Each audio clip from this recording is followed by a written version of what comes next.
मोदी की अल्पसंख्यक स्कॉलरशिप योजना में सबसे बड़ा घोटाला। 144 करोड़ का लगा चूना। 830 संस्थानों द्वारा गलत तरीके से ली गई रकम। 53% फर्जी छात्र छात्राओं का हुआ पर्दाफाश। सीबीआई को पूरा केस सौंपेंगी स्मृति ईरानी।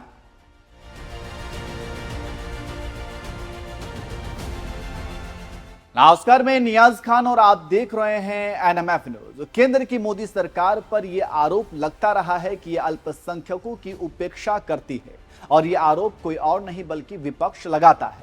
खैर, सबको पता है कि विपक्ष ऐसा क्यों करता है, लेकिन यह बात भी सच है कि केंद्र की मोदी सरकार अल्पसंख्यकों के विकास के लिए बहुत कुछ कर रही है।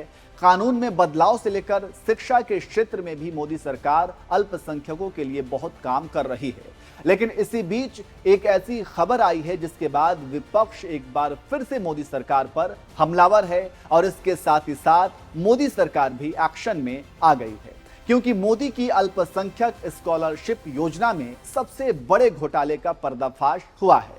जी हां, आपको बता दें कि केंद्र सरकार के अल्पसंख्यक मामलों के मंत्रालय द्वारा हर साल अल्पसंख्यक छात्रों को स्कॉलरशिप दी जाती है, जिसमें बड़े पैमाने पर फर्जीवाड़े का खेल सामने आया है।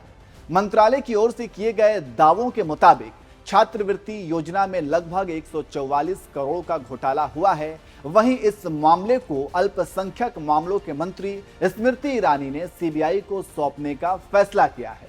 जानकारी के मुताबिक कुछ समय पहले सरकार ने देश के तमाम राज्यों और लगभग 100 शहरों में अल्पसंख्यक स्कॉलरशिप योजना की समीक्षा और जांच की, जिसमें इस घोटाले की बात सामने आई। जानकारों का कहना है कि इस जांच में 53% लाभार्थी फर्जी मिले हैं और पिछले 5 सालों में लगभग 144 करोड़ रुपए का चूना लगा है। यह रकम देश के महज 830 संस्थानों द्वारा गलत तरीके से ली गई है।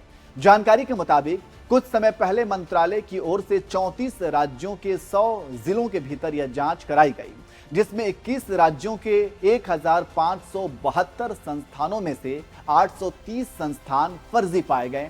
वहीं इनसे जुड़े सभी लाभार्थियों के खातों को अब फ्रीज कर दिया गया है। इनमें से ज्यादातर संस्थान या तो वजूद में ही नहीं हैं या फिर काम नहीं कर रहे हैं।